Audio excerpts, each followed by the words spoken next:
अस्सलाम वालेकुम class. Last time तक हमने न्यूटन रैप्सन की एक्सेल प्रोग्रामिंग कर ली थी। अब हम करने जा रहे हैं सीकेंड की आपकी असाइनमेंट है, वो मैं दे दूंगा आज मैं लगा भी दूंगा। गॉस जैकोबी और गॉस सीडल रह गए हैं, यानी कि जो लीनियर इक्वेशंस के मेथड थे, बस इनके मैं करा देता हूँ कि इनको एक्सेल पे आप कैसे कर सकते हैं। तो बस फिर हमारा ये लेक्चर कंप्लीट और फिर हम नए पोर्शन की तरफ चलेंगे, पोर्शन 3 की तरफ। तो पोर्शन 3 की तरफ जाने से पहले फिर हमें एक्सेल प्रोग्रामिंग देखनी है, गॉस जैकोबी और गॉस सीडल की। तो जैकोबी की पहले करा रहा हूँ, फिर सीडल पे आता हूँ। जैकोबी के लिए लेट से मैं इक्वेशंस दे रहा हूँ। 3/3 का सिस्टम लेना है छोटा सा, 4/4 भी आ सकता है असाइनमेंट में आपका।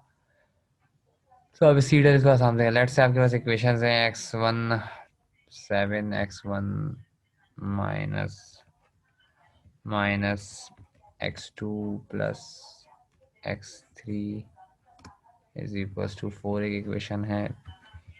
एक इक्वेशन है आपके पास x1 प्लस 10x2 और minus 2x3 is equals to 6।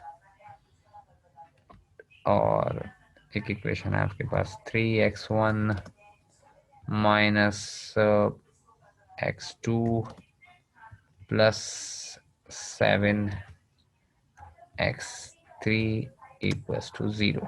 Initial guess हम 0 लेंगे, ठीक। वैसे इसको आपको गैस गॉस जैकोबी से करना था। तो गॉस जैकोबी से आप किस तरह करते थे? आप पहली इक्वेशन से x1 की वैल्यू बनाते थे, तो वही बनाते। x1 की वैल्यू क्या होगी पहली इक्वेशन से, मैं यहीं पे बना रहा हूँ।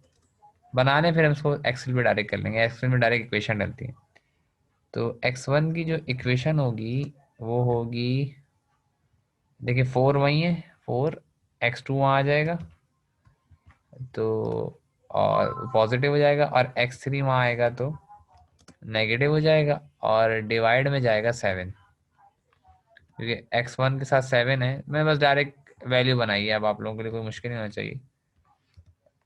तो डिवाइड में 7 जाएगा, तो ये x1 की इक्वेशन आ जाएगी। x2 वहाँ गया पॉजिटिव हो गया, x3 वहाँ गया नेगेटिव हो गया, 7 चूंकि मल्टीप्लाई में तो वहाँ गया तो डिवाइड में चला गया, मैंने डायरेक्ट वैल्यू बनाई, ठीक है। सिमिलरली इधर भी क्या, यहाँ से x2 की आप वैल्यू बनाते थे। तो x2 की आप वैल्यू कैसे बनाते थे? x2 इज इक्वल टू, अब देखें 6 वही है माइनस, और x1 वहाँ गया तो x1 वहाँ यहाँ पॉजिटिव था, वहाँ जाके नेगेटिव हो गया, और 2x3 वहाँ गया नेगेटिव था तो वहाँ जाके पॉजिटिव हो गया, और डिवाइड में 10 जाएगा क्योंकि 10 x2 के साथ 10 लिखा है, तो डिवाइड में 10 जाएगा इनके। तो ये आपके पास सेकंड इक्वेशन होगी, देख लें। 2x3 वहाँ गया पॉजिटिव हो गया, x1 वहाँ गया नेगेटिव हो गया, और 10 वहाँ जाके डिवाइड में जाएगा, सेम, ठीक।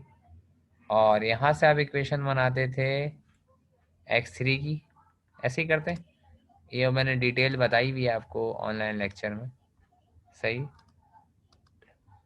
तो यहाँ से x3 की वैल्यू बनाएंगे, देखिए x3 यहीं रहेगा, और वहाँ जाएगा तो 3x1 वहाँ जाएगा तो इट विल बी नेगेटिव, और x2 वहाँ जाएगा तो इट विल बी पॉजिटिव, और 7 वहाँ जाके डिवाइड में चला जाएगा कि 7x3 है, तो 7 वहाँ जाके डिवाइड में चला जाएगा। तो इस तरह से 7 हो गया। ये 3 इक्वेशन हमें बनानी। 7 देखें वहाँ तो 0 था तो मसला नहीं था, तो 3x1 आ गया, इट विल -3x1, और -x2 आ गया, तो it will be positive x2, और 7 चूंकि मल्टीप्लाई में, तो 3 इक्वेशन बनेंगे। गॉस जैकोबी में होता ये था, जैसे x1 की इक्वेशन में x2 और x3 आ रहे हैं, तो अब यहाँ ये i+1 हो जाएगा। जैसे अब इसकी सुपरस्क्रिप्ट भी हमें चाहिए, तो एक मिनट, हम तो अब हमें ये चाहिए, सही। बेसिकली अब ये x1 है तो आपको तो ये x1 है, और यहाँ इसके जो आइट्रेशन हम उसको सुपरस्क्रिप्ट में लिखते हैं, वो i+1 होती है, सही। अब जो x2 है और x3 है, जैकोबी मेथड में होगा ये कि पिछली आइट्रेशन के x2 x3 यूज होंगे, सब में यही होगा। जब x2 निकाल रहा हूँ तो पिछली आइट्रेशन का x1 x3 यूज होगा, और जब x3 निकाल रहा हूँ तो पिछली आइट्रेशन का x1 x2, कोई गॉस जैकोबी का। गॉस सीडल में जो है जो नई वैल्यू आती है कि वहीं की वहीं यूज होगी, जैसे कि मैंने ऑनलाइन लेक्चर्स में आपको बताया हुआ। तो अब इधर देखते हैं। तो x2 यानी कि ये x2 तो है, थोड़ा सा हाँ, अब ये x2 है, लेकिन इसमें अब इसकी आइट्रेशन, इसकी आई चलेगी, यहाँ i+1 निकल रहा है, तो x2 जो पिछला यूज होगा आई वाला, x3 भी पिछला यूज होगा क्योंकि x सही, तो x3 भी पिछला यूज होगा, तो वो भी आई वाला यूज होगा। सुपर स्क्रिप्ट में हम आइट्रेशन को लिखते हैं, यानी ऊपर हम आइट्रेशन को लिखते हैं, नीचे x के नंबर होते हैं, सही। तो आई की मदद लेके बेसिकली i+1 की वैल्यू आ रही है, ठीक है। यानी कि जब पहली आइट्रेशन होगी तो ये x1 की पहली आइट्रेशन होगी और x2 की जीरो आइट्रेशन यानी कि इनिशियल गैस। ये प्रोग्रामिंग आपको तभी समझ में आएगी जब आपको मैनुअल आता हो, सही। तो अब आपको पता है यहाँ पे भी ये काम होगा। अब x2 दोबारा मैं लिख रहा हूँ क्योंकि मुझे दोनों चाहिए। x2 अब चूंकि यहाँ पे नया निकल रहा है i+1, एक मिनट कुछ मसला आ रहा है, हम i+1, और ये x1 और x3 जो जिसकी मदद से निकल रहा है वो पुराने वाले रहेंगे, दैट विल बी xi। यहीं से कॉपी पेस्ट कर दे, टाइम बचेगा।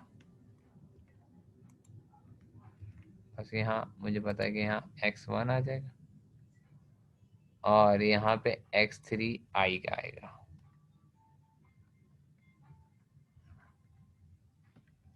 ठीक। तो बस ये चीज़, इसको जूम भी कर देता हूँ ताकि अगर आपको नजर ना आ रहा हो, तो ये चीज़ है। ये ऊपर आई लिखा है आइट्रेशन का नंबर है, बस मैंने क्या किया था, पहले x1 x3 लिखे थे, अब उनके ऊपर आई लगा दिया बस। सिमिलरली यहाँ पे भी ये होगा, और क्या कहते हैं, x3 का i+1 आ जाएगा, और यहाँ पे जो x1 है ये पुराने वाले यूजर यानी कि x1 का i आएगा, यहाँ पे x1 का i आएगा, ठीक। दो दफा सब्सक्रिप्ट रखनी है हमने, तो x1 का ऊपर i आएगा, ठीक। और सिमिलरली यहाँ पे भी x2 का i आएगा, क्योंकि आपको पता है पिछली आइट्रेशन की वैल्यूज हो रही है जैकोबी मेथड में।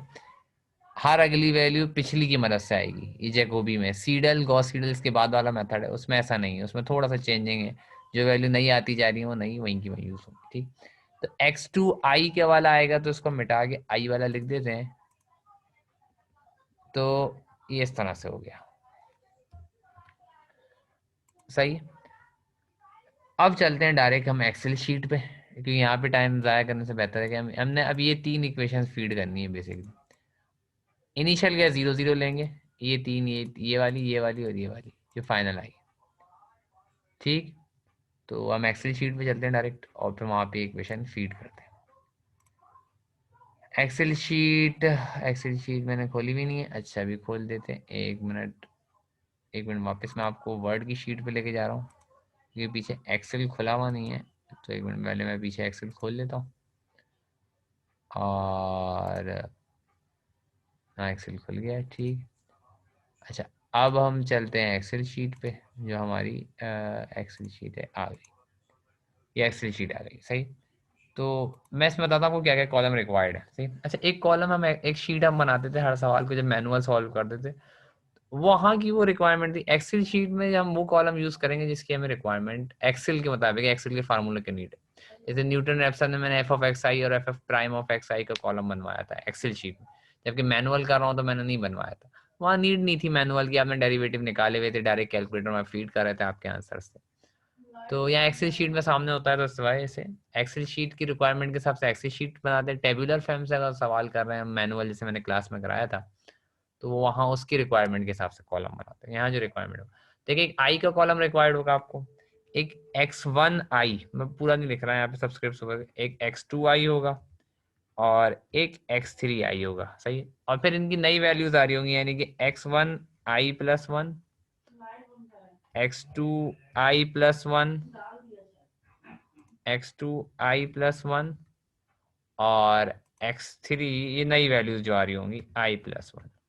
और फिर इन तीनों के एरर्स, यानी कि एरर x1 का, एरर मिसाल एब्सोल्यूट अप्रोक्सीमेट एरर ले रहे हैं फिलहाल यहाँ पे आसानी के लिए, x2 का और एरर x3 का। तो यहाँ पे कॉलम थोड़े ज्यादा चाहिए, ठीक है। और x1 i, पहले i 0 होगा, तो यहाँ पे x1 का 0 यानी कि 0 आइट्रेशन, तो 0 आइट्रेशन के इनिशियल गैस वो 0 लेते हैं हम, x2 का 0 यानी कि इनिशियल गैस और x3 का 0 इनिशियल गैस। अब यहाँ पे x1 का i+1, यहाँ पे वो नई इक्वेशन आएगी, x1 का i+1, यानी कि जो x1 का i+1 की इक्वेशन हमने वर्ड पे बनाई हुई है, ये रही, तो वो ये वाली आएगी। अब यहाँ पे आपने वहां पे ये चीज फीड करनी है आपने, इतना हिस्सा 4 + x2 का i - x3 का i अपॉन 7, 4 + x2 का i, और एक मिनट दोबारा इसको याद कर लेना, शेयर ना करना पड़े, 4 + x2 का i और -x3 का i अपॉन 7, ठीक। तो एक्सेल पे चलते हैं दोबारा, यानी कि इसकी अब यहाँ फार्मूला लगा रहे हैं, तो यहाँ चूंकि इक्वल आएगा, इक्वल 4 + x2 का i, x2 का i ये रहा, सही है, -x3 का i वो ये रहा, ठीक, डिवाइड बाय, सॉरी, अच्छा 4 + x2 का i, x2 का i ये रहा, मैं दोबारा लिख देता हूँ तो कर्सर थोड़ा 4 + x2 का i वो ये रहा, -x3 का i वो ये रहा, ठीक। अच्छा, अब ये डिवाइड में इसके 7 है, तो यहाँ पे आपने कर्सर ले गए और इनके डिवाइड में 7 है, होल के डिवाइड में, तो ये एक्स आई का पहली बन गई, इक्वेशन बन गई, सिंपल। अब x2 का i+1 की इक्वेशन उठाएंगे, सही। तो x2 के i+1 की इक्वेशन के लिए हमें दोबारा एक्सेल पे वर्ड पे जाना पड़ेगा, और वो ये रहा। तो x2 का i+1 की इक्वेशन ये रही, 6 - x1 का i + 2x3 का i, 6 - x1 का i + 2x3 का i अपॉन 10।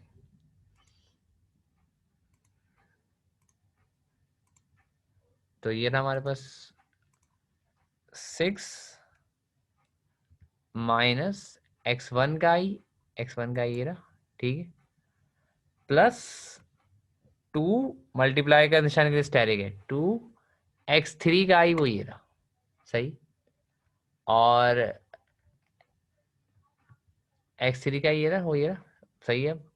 दोबारा लिख देता हूँ मैं ताकि आप लोगों को मसला, 6 - x1 का i वो ये रहा, प्लस 2x3 का i, लेकिन 2 के साथ मल्टीप्लाई लगेगा, x3 का ये रहा। अब इसके डिवाइड में चूंकि 10 है,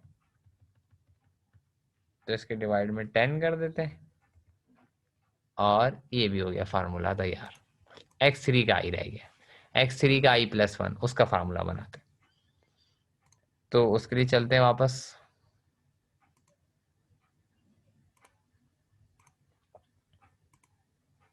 सॉरी वो स्क्रीन आ गई, वर्ड की स्क्रीन पे हमें चलना है, तो ये आ गई वर्ड की, सही। अब ये x3 की इक्वेशन है, x3 i+1 की इक्वेशन ये रही। इसमें हमने क्या करना है, इसमें हमने करना ये है कि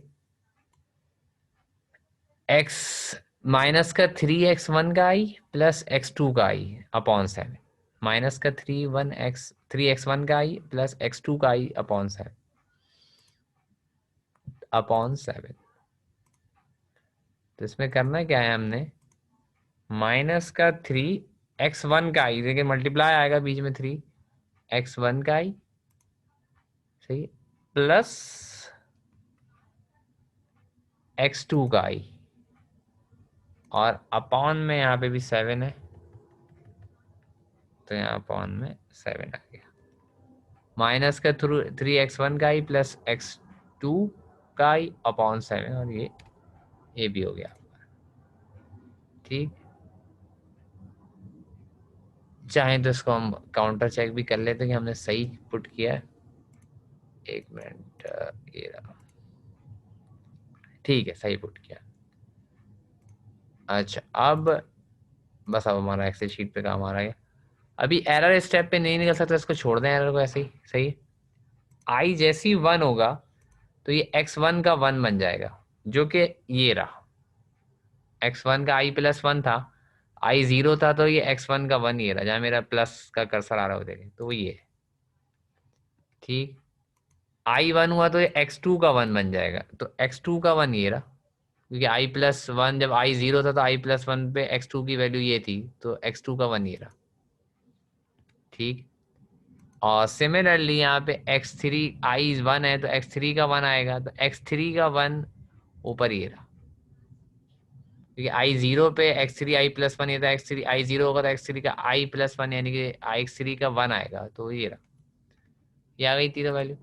बाकी इन तीनों के फार्मूले बने हैं, इसको आपने ड्रैग करना है, जस्ट i+1 जो नई वैल्यूज है आपने ड्रैग कर दिया, ठीक हो गया। अब एरर ऑफ x1 क्या होगा, एब्सोल्यूट, ये x1 की वैल्यूज है, नहीं ये वैल्यू माइनस दिस वैल्यू, ये x1 का एरर आ गया। ठीक, x2 का एरर क्या होगा, एब्सोल्यूट x2 की नई वैल्यू ये रही माइनस x2 की पुरानी वैल्यू ये रही, तो ये आ गया।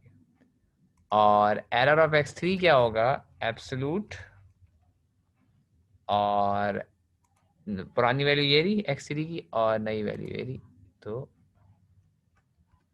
ये तीनों के एरर आ गए। बस सब कॉलम ड्रैग कर दें, सब बन गया आपका।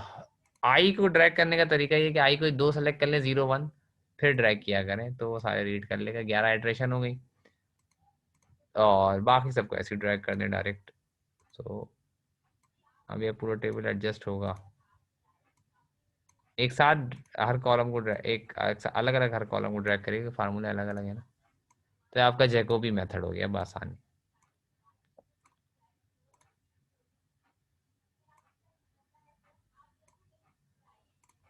तो ये जैकोबी मेथड हो गया आपका।